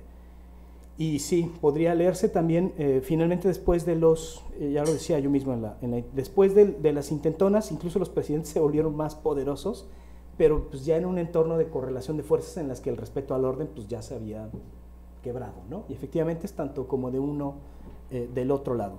Como sea, creo que también temas como estos se colocan en el centro de una discusión que invade muchos ámbitos de la política, ¿no? Que incluso, como en este caso, pues nos lleva hasta la reflexión histórica, ¿no? Esas son las reflexiones que tengo. Bueno, entonces, ¿alguien tiene alguna pregunta, algún comentario? Tito, y después quizás Alejandro quiere retomar algunas cosas. Tito, Laura. Bueno, mientras piensan, empezamos con las preguntas de Tito, Laura, y quizás... Gracias por presentarnos su trabajo. Tengo dos tipos de comentarios. Uno sobre lo que estaba comentando Alejandro, sobre la definición. De lo que me acuerdo, yo no soy especialista en ciencia política, de lo que me acuerdo, todos los golpes de Estado de los cuales he leído, es un asunto de cambio de sujetos en el poder, es decir, quién toma decisiones y quién las ejecuta. Y para ello, cada vez que ha habido un golpe de Estado en Sudamérica, el grupo que hacía el golpe de Estado eliminaba los poderes de decisión y de ejecutar sus decisiones de todos los poderes del Estado, es decir, del Parlamento, de la Corte Suprema, incluso, por supuesto, si era un golpe cívico-militar, eliminaba a los generales que estaban en ese momento dirigiendo el ejército de la marina, etc. Entonces, era un asunto de toma todo. Eso es una cosa que hace muy diferente a lo que hemos visto últimamente, que hemos mostrado estos ejemplos. Sí. No es un toma todo. Sí. Es un asunto que se queda en el Parlamento, seguramente se negocia fuera del Parlamento con los poderes, como el Tribunal Constitucional, la Corte Suprema, los generales, etc. Pero no es un toma todo, es una negociación. No se cambia todo el conjunto de la élite que toma poderes. Se negocia con esa élite y se queda. La gran parte de la élite se queda después del golpe, de lo que se dio el golpe. Creo que hay que buscar otra palabra, otra definición, desde mi punto de vista. El otro tipo de comentario es sobre cómo explicar este cambio. Entonces estaba pensando de que hay dos asuntos estructurales que América Latina ha cambiado en los últimos 50 años y uno coyuntural. El primero estructural es la organización de la sociedad. Ahora América Latina tiene casi 80% de la población viviendo en ciudades, en promedio. En algunos países mucho más. Entonces, y no solo es un asunto de cuántos viven en ciudades, sino que se han urbanizado las prácticas de vida del mundo rural también.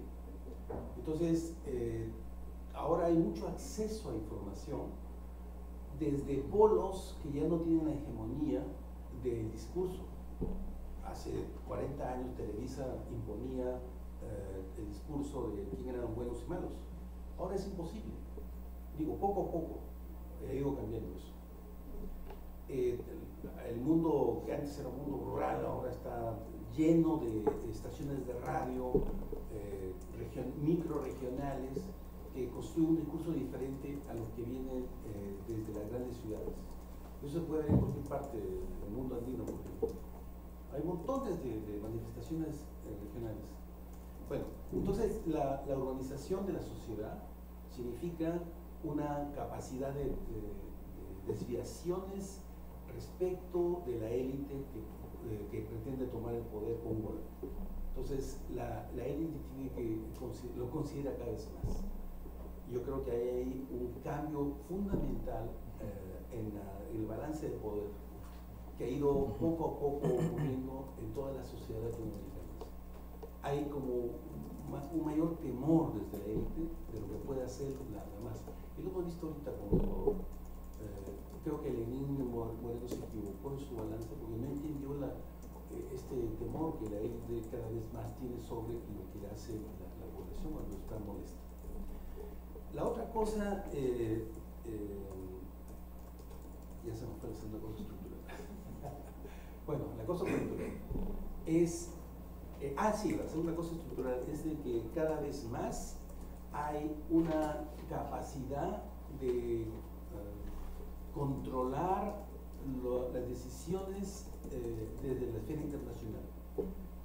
Lo que pasó con Pinochet fue para mí un cambio, algo cambió en el mundo, ¿no? apresar en Londres a Pinochet con un abogado español sobre eventos que ocurrieron en Chile es un cambio radical.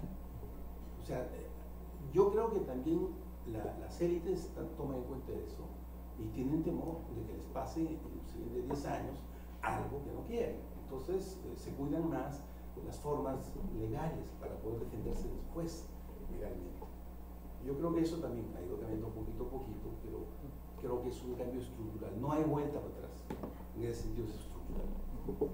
Y la cosa coyuntural es el precio de las materias primas. Eso cambió toda América Latina, incluyendo México. No se dio tanto en México, pero en Sudamérica eso cambió fundamentalmente el balance de poder en las sociedades. Ya no eran las élites tradicionales, digamos, pegadas a las minas solamente, porque ya reforma agraria ha habido casi en todas partes. Más bien es un recambio. Por ejemplo, en Argentina y Perú hay ahora gran propiedad, más grande, más concentración de propiedad que antes de la reforma agraria que hubo en sus países, pero de una forma moderna. Ya no hay campesinos, ahora hay obrero agrícola, o sea, totalmente diferente.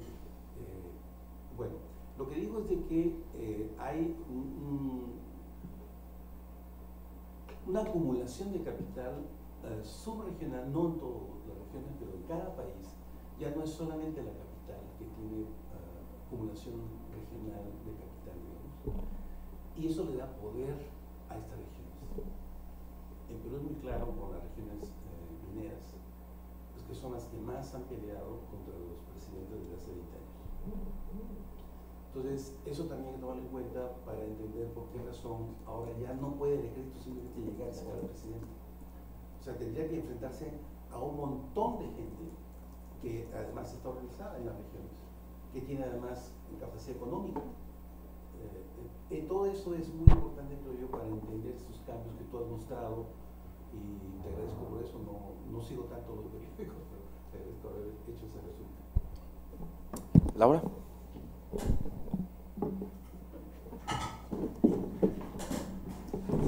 No, pues también muchas gracias por tu presentación muy ilustradora, ¿no? Realmente la perspectiva regional nos da una visión distinta que cuando observamos estos fenómenos de manera aislada. Y pensando en esa perspectiva regional, continental, pensaba que no es un elemento que entró en tu análisis, pero no sé si podrías decir algo sobre el peso de Estados Unidos, de la política de Estados Unidos y los intereses de Estados Unidos en este cambio. Creo que yo coincido con Tito y con Alejandro que el neo no es suficiente, ¿no? Que habría que caracterizarlo de una manera más precisa en función precisamente de las transformaciones que tú observas, porque sí, en efecto, tenemos transformaciones que se dan en el marco institucional y en la democracia siempre hay manipulación, entonces no es lo mismo, no es la lógica del golpismo militar dominante en el siglo XX versus lo que ahora observamos en los casos que nos has expuesto, sobre todo en el caso de Brasil. Pero bueno, este elemento que para el caso del golpismo en el siglo XX fue muy importante, ¿no? Ahora, ¿qué ha sucedido? Sabemos que en Honduras tuvo un peso muy, muy importante, entonces sería interesante saberlo. La otra es la base social, el papel de la base social en estos golpes o nuevas formas de irrupción, digamos. Aludiendo un poco a este escenario, yo también me preguntaba, ¿qué lo puede explicar, ¿no? ¿Qué explica este cambio? Siguiendo un poco lo que Tito mencionaba sobre estos procesos de urbanización que han transformado a América Latina y a las sociedades, pensaba en la alternativa del abandono de estos territorios, de estos países territorio. O sea, lo que ahora observamos con estos grandes desplazamientos es que la gente se puede ir. O sea, ante una situación de inestabilidad política como la que observamos, parece que ahora la alternativa de salir masivamente se ha vuelto una alternativa que no veíamos tan claramente en el siglo XX. Entonces esto mina completamente la reconstitución de estas democracias. No sé qué significa de pronto estas nuevas democracias donde tenemos, ¿cuántos me decía Eric? 8 millones o no sé cuántos millones, bueno, son varios millones de venezolanos fuera, ya 4 millones fuera de Venezuela. Entonces, esto es nuevo, ¿no? O no sé, a lo mejor tampoco es nuevo, pero ¿qué es? ¿Qué significa? Lo que vemos con la salida de todos los hondureños y que hay una conexión muy importante con las crisis a partir precisamente del golpe, es también qué está sucediendo, ¿no? Y tal vez esta perspectiva continental que tú precisamente nos das nos permite entender un poco más estos grandes movimientos y traslados forzados que estamos observando, ¿no? No sé, a ver qué se te ocurre. Gracias. ¿Alguna otra pregunta? Adelante. Gracias. También en relación a tu exposición, bueno, me gustó mucho la manera descriptiva que haces, pero me gustaría si pudieras comentar un poco en relación, nos decías un tanto cómo era que se construía la legitimidad para esta forma de poner a los ejecutivos, ¿no? Pero si vemos un poco también la parte de, digamos, de la interpretación en términos discursivos de cómo estos ejecutivos interpretan su propia legitimidad y piensan que las reglas democráticas con las que llegan no les son suficientes para construir un proyecto político, diríamos. Y entonces hacen una reingeniería institucional propiamente, que les permite incluso esto que mencionaba Alejandro, ¿no? Es decir, prolongar su mandato, incluso, no sé, a ver si Ortega dice que indefinido, ¿no? Entonces, hay como esa tendencia. Es también muy claro Venezuela, Ecuador, no es el caso de Brasil, que es excepcional en ese sentido, pero incluso la intención, tú mencionabas claramente de Mel Zelaya, pues era esa intención también. Entonces, no sé si esto es mismo, este proceso de construir esa nueva institucionalidad que les permite, según ellos, construir su proyecto, es lo que va generando también en el Parlamento la conformación de las coaliciones y sus nexos hacia afuera con la sociedad civil, que les permite justamente entrar en la opción de deponer al Ejecutivo de esa manera, ¿no? Entonces mi pregunta es si si en esta visión de cómo se construye la legitimidad del golpe, si indagaste un poco también esta cuestión de cómo va construyéndose el discurso del que pretende prolongarse en el poder, ¿no? Octavio. Contestas estas y después vemos si hay algunas otras. Bueno, agradezco mucho todas las preguntas, todas me parecen muy interesantes. Y bueno, voy por partes. En efecto, Tito. En efecto, son fenómenos en los que, como pasaba en el siglo XX, no es todo el aparato. Una de las cosas que pasaba y esa es como la figura clásica, digamos, llegaba el dictador, inmediatamente disolvía congresos, eliminaba constituciones, controlaba todo, ¿no? Era un fenómeno de centralización. En efecto, en los fenómenos actuales vemos, digamos, yo pensaría que acorde a las correlaciones de fuerza complejas que hay en muchos lados, no se da este tipo de concentración que sí teníamos antes, ¿no? Sobre el asunto de cómo ha influido el cambio, digamos, en el cuerpo social, honestamente es algo que tendría que pensar. Ahora no tendría una respuesta a eso. Lo que sí me queda claro es que tiene que ver también con, por decir un caso, en el caso paraguayo, históricamente lo que hay es un bipartidismo, ¿no?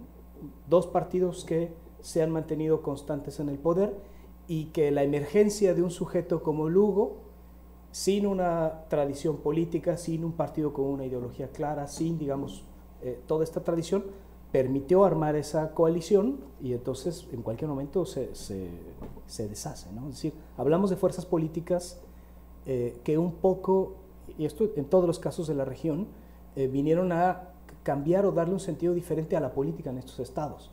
El caso más claro en ese sentido es Evo Morales. La idea de tener un presidente indígena en un país en el que en la Constitución no aparecía la palabra indígena, pues estamos hablando de algo, ¿no?, que ni siquiera nos podíamos imaginar en otros contextos. En el caso, si hablabas un poco de Lenín Moreno, a ver, el caso, eso es interesante. No es un caso el que vemos actualmente de intentona de golpe de Estado, porque no es desde el propio poder desde donde viene, pero tanto en Ecuador como en Bolivia, como en Venezuela, como en Argentina, tienen una tradición larguísima de deposición de gobernantes vía presión y movimientos sociales, ¿no? O sea, también está esa otra parte. En Argentina, por ejemplo, la tradición, es algo que incluso me encuentro trabajando ahora. En México nos asustamos con los saqueos de 2016, ¿no? No sé cómo se vivió aquí, pero en el centro de la República ahí vienen los saqueadores, pánico, bueno. En Argentina desde 1830 hay una tradición fuertísima de saqueos como forma de presión social, incluso de deposición de, ¿no? Es decir, quiero decir, hay una tradición de la presión y la movilización muy añeja, en el que nosotros, bueno, en el contexto del PRI no vimos, ¿verdad? No, podríamos dar 1000 ejemplos sobre eso. Bueno, la situación de, espero responder más o menos, ¿no? En el caso de Laura, ya se me olvidó pasar esta diapositiva. A ver, en la investigación buscamos, porque sí, digamos, un poco el sentido común a la hora de pensar en dictaduras, golpes en la región, siempre nos lleva a Estados Unidos. En la investigación que nosotros hicimos, fue muy difícil poder comprobar fehaciente, o sea, siempre sospechamos que está ahí, pero fehacientemente solo lo comprobamos como en 12%. Entonces no es un número significativo. Creo que esta investigación histórica tendríamos que hacer otro tipo de trabajo que no hicimos. Intuimos que sí, hay casos en los que muy claramente está, ¿no? Incluso la propia, o sea, nos da más luz la liberación de los propios documentos clasificados norteamericanos que cada 40 años hacen, nos da más luz eso que el seguimiento de fuentes, ¿no? Y ahí no fuimos a la biblioteca del Congreso, sí, ¿no? Pues, pero bueno, ahora, lo que sí pasa actualmente es que Trump, y perdón por traerlo a la mesa, ¿no?, aquí en una foto así, pero recientemente se ha expresado en este sentido, ¿no? Él ha dicho que si lo que hay que cuidar es la libertad y la democracia, él no descarta como presidente la necesidad de intervenir, ¿no? Lo ha dicho respecto a Venezuela particularmente, pero se ha pronunciado. Ahora, cabe decir, como lo podemos ver también, esto te lleva también propio del cambio de época. No es un contexto en el que al menos este y otros presidentes puedan hacer libremente lo que quieren. El propio Congreso norteamericano lo ha detenido en muchos asuntos, ¿no? Probablemente le gustaría, no sabemos, pero no ha podido ser. Creo que Trump tiene una política más agresiva en Twitter, ¿no?, que propiamente lo que ha podido hacer. Bueno, ha hecho muchas cosas, pero tampoco es como que tenga las manos totalmente sueltas. Sobre los desplazamientos forzados, sí, el caso venezolano es el caso más claro en este momento, ¿no? La propia tensión política que se vive en este país. No es el único caso de desplazamientos. Colombia durante mucho tiempo lo ha tenido. Antes de Chávez, Venezuela también tuvo un momento de esto. Y pues claro, sí, creo que este asunto de desplazamientos formados, yo diría que incluso pone en entredicho la propia idea de Estado-Nación, ¿no? ¿Qué pasa allá en Puebla hay una oleada fuerte de venezolanos, y me doy cuenta porque cada vez hay más restaurantes de comida venezolana, ¿no? Hay un flujo ahí bien importante. Bueno, sobre la pregunta que planteaba, sí, hay un problema fuerte. A ver, en el caso de Bolivia, muy claramente, en el caso de Venezuela, en el argentino, el brasileño, efectivamente ha habido una dependencia muy fuerte de los liderazgos personales, ¿no? Por decirlo a través de un caso. Evo Morales, cabe decir, ¿no?, en algunas entrevistas que he hecho con incluso funcionarios del gobierno boliviano, han dicho que Evo se ha convertido en el superindígena, super Evo, ¿no? Y esto es porque tienen a Evo en el desayuno cuando inaugura no sé qué, y al mediodía aparece en televisión porque dio becas y en la noche les dice buenas noches, ¿no? Evo está en todos lados, incluso dicen que la gente que trabaja con él, que incluso ha habido un cambio en la personalidad del propio Evo. Evo está lleno de poder, ¿no? Y esto tiene bases también, porque en el movimiento del MAS, cuando se saludaban los integrantes, esto me sorprendió mucho, cuando yo lo vi, se decían, yo soy hermano en Evo, y el otro decía, yo también, ¿no? O sea, Evo significaba hermano en Evo, así, en Evo, hermano en Evo. Como en Dios, como en el Espíritu Santo. En Evo. Pero esto, yo digo que también tiene una explicación, y esto es porque históricamente no había habido un sujeto que fuera capaz de interpelar a todos esos grupos, ¿no? Los liderazgos personales en los procesos recientes que hemos visto han tenido, digamos, en un contexto efectivamente de poca madurez democrática, pero han tenido un rol de articulador de diferentes grupos que de otra manera sería muy difícil que pudieran articularse. No hay tal cosa como un partido indígena en Bolivia. Incluso tuvieron que apoyarse de un partido chiquitito, que era el MAS, y antes del MAS era el Partido Socialista en Evo, que no reunía más del 2% en las votaciones nacionales.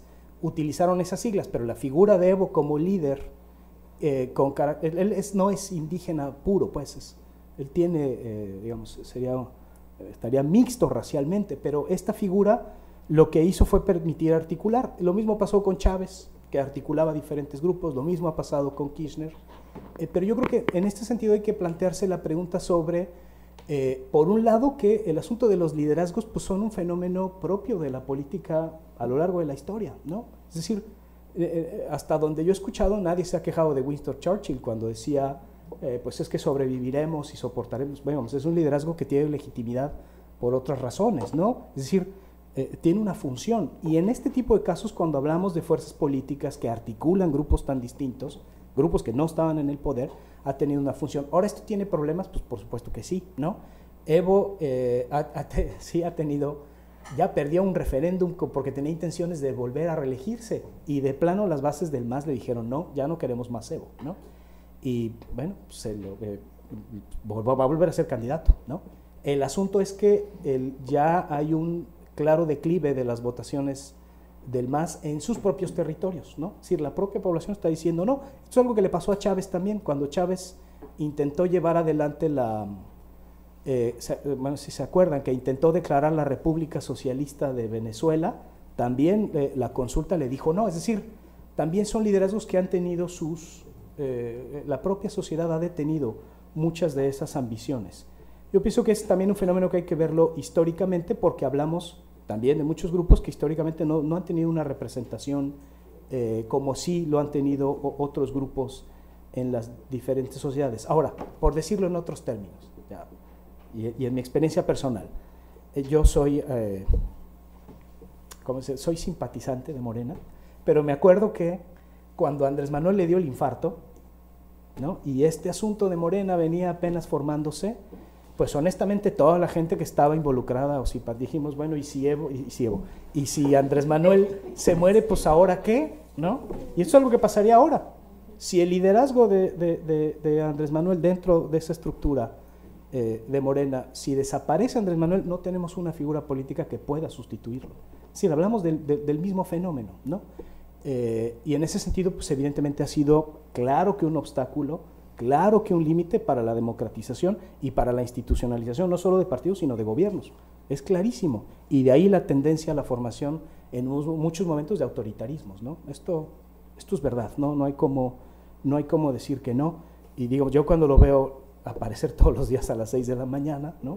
Uno dice, bueno, ¿y este hombre qué, no? 6 años a ese ritmo, pues quién sabe qué vaya a pasar. Y bueno, pues creo que... Primero 6 años. No sabemos. Bueno, yo tengo una última pregunta y no sé si alguien tiene alguna pregunta. Allá atrás, a ver, adelante. Si puedes acercarte a algún micrófono. Bien, un poco para complementar la perspectiva que plantea la profesora Laura, creo que me gustaría saber qué opciones encuentras tú en pensarse esto de los golpes y el neogolpismo también en una perspectiva más global, que tiene que ver un poco con la postura de Estados Unidos, pero no solo con la postura institucional del líder de un Estado-nación, sino también pensándose que hay unas élites globales que están interesadas en que los estados faciliten ciertos negocios y cierta fluidez del capital. Y eso en relación como con tres aspectos que tú mencionabas y explicabas muy bien. Por un lado, el tema de la seguridad jurídica, que ha sido un pilar también del neoliberalismo, es decir, ese proceso de judicialización de la política que también puede estar agenciado a nivel global como un elemento de constitución de la hegemonía, es decir, ahora si se fabrica un artefacto judicial coherente podría ocasionar un impeachment o legitimar un impeachment, ¿cierto? Entonces creo que también hay, no solo se limita a lo que pasa en los Estados-nación, sino que también hay un agenciamiento global de ese tipo de dinámicas de la política que terminan judicializando la política en el siglo XXI, ¿cierto? Por otro lado está el nivel de la comunicación.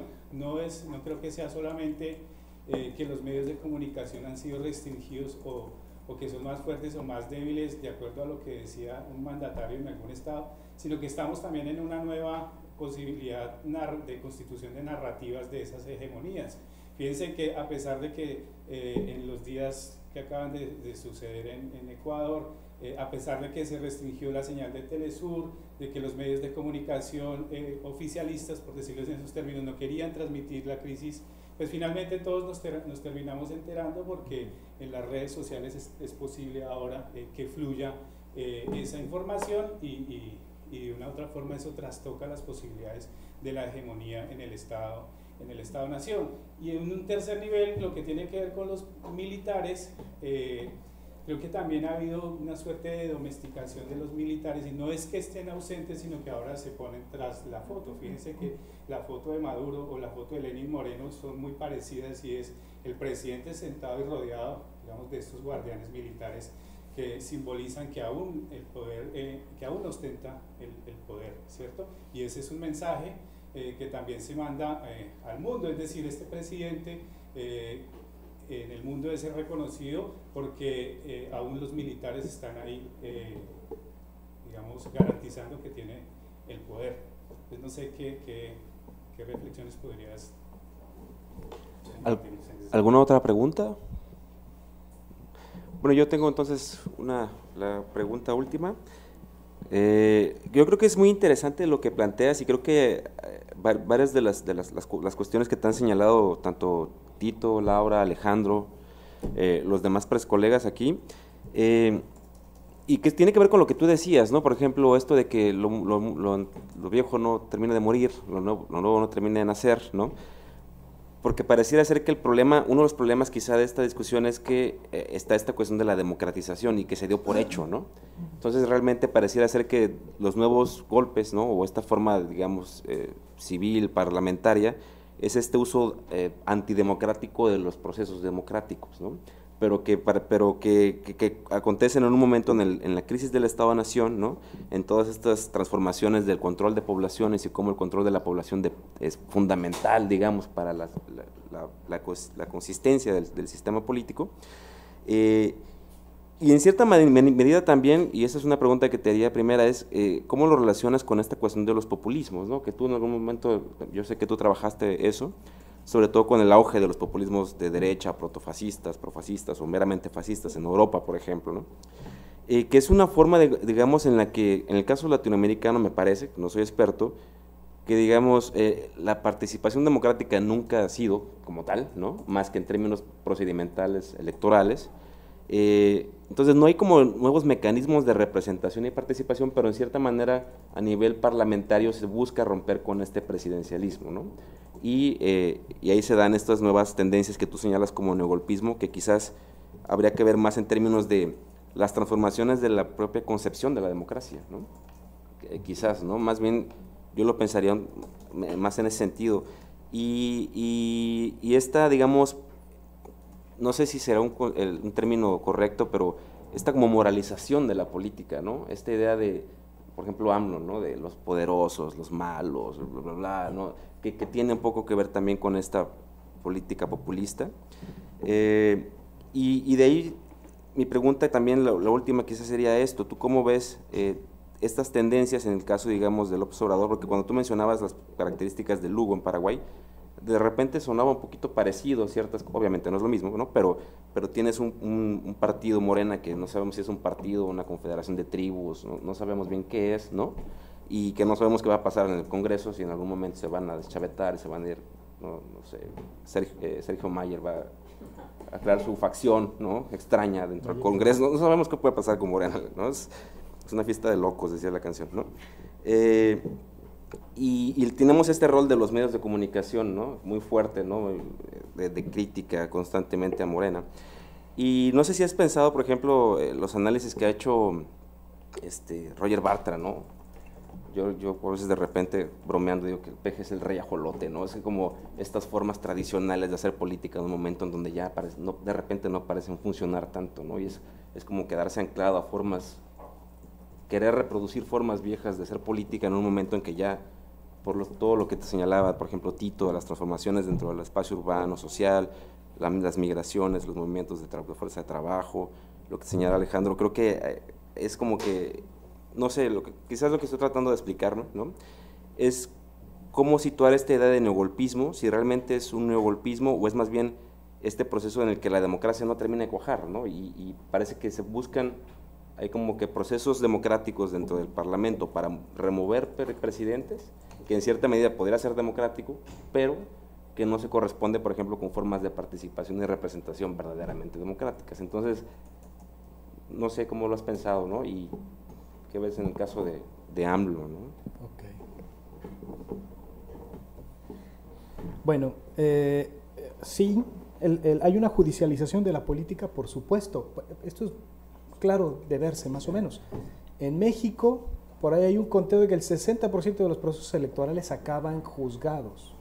Ahí, el asunto es, volvemos a lo decía Rafa ahora, el asunto es que muchas veces tenemos entornos constitucionales bien delimitados, pero ahora sí que una cosa es lo que dice la ley y otra cosa es cómo se resuelve en tribunales, ¿no? Y esa relación con tribunales tiene que ver con el establecimiento de correlaciones políticas, por decir algo, y esto es un asunto no nada más mexicano, sino regional. El único poder que no se ha democratizado es el poder judicial. No hay forma claro, históricamente ha habido formas de elegir magistrados, pero existe una élite en ese tipo de poderes que termina teniendo una mano muy importante sobre si realmente fue una pedaleada o no lo de Dilma, ¿no? Si realmente fue irresponsabilidad o no de los fenómenos violentos con Lugo y ahí hay un centro de poder. Y bueno, esto es una discusión también interesante, también con las visiones, digamos, hasta viejas de hacer ciencia política, que dicen, bueno, pues es que la ley, a través de la ley podemos entender lo político. Bueno, la ley es una herramienta en la construcción y no está, digamos, lejos de las correlaciones políticas. Pensar, por ejemplo, un proceso constituyente es pensar en una mesa como estas, en la que existen diferentes actores políticos con intereses diversos. Hay personas, ¿no? Hay intereses ahí.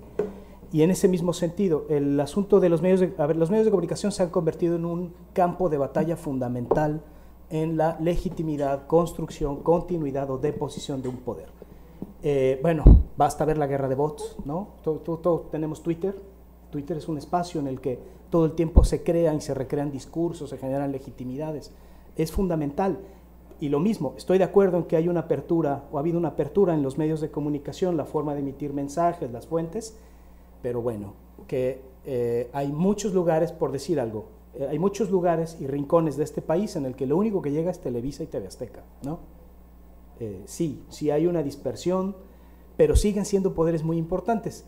Si lo vemos regionalmente, existe podría decirse hasta una colusión de los grandes poseedores de medios de comunicación vinculados con terratenientes. Esta es una correlación que es fácil, digamos, de comprobar. Argentina, por ejemplo, Grupo Clarín con los ojeros, Brasil o Globo con los terratenientes del sur, ¿no? Hay una relación todavía, esta es una situación, digamos, elitaria en la construcción de poderes que no es un problema del siglo XXI, es un problema del siglo XVIII en América Latina y que ahí, digamos, los controles y contrapesos democráticos no necesariamente ha logrado, digamos, generar igualdad, ¿no? O al menos equidad entre muchos grupos de poder. Sí, una de las, a ver, en los estudios sobre, ya me metí con estos, ¿no? Con Evo y compañía, pues sí, una alternativa que se ha usado es la idea del populismo. A ver, pero el asunto del populismo es, yo pienso que muy limitada en muchos sentidos, porque se basa fundamentalmente en la enunciación de un discurso. Hay un consenso en esto, en los que estudian populismo, que dicen el populista lo que hace es que emite un discurso que separa.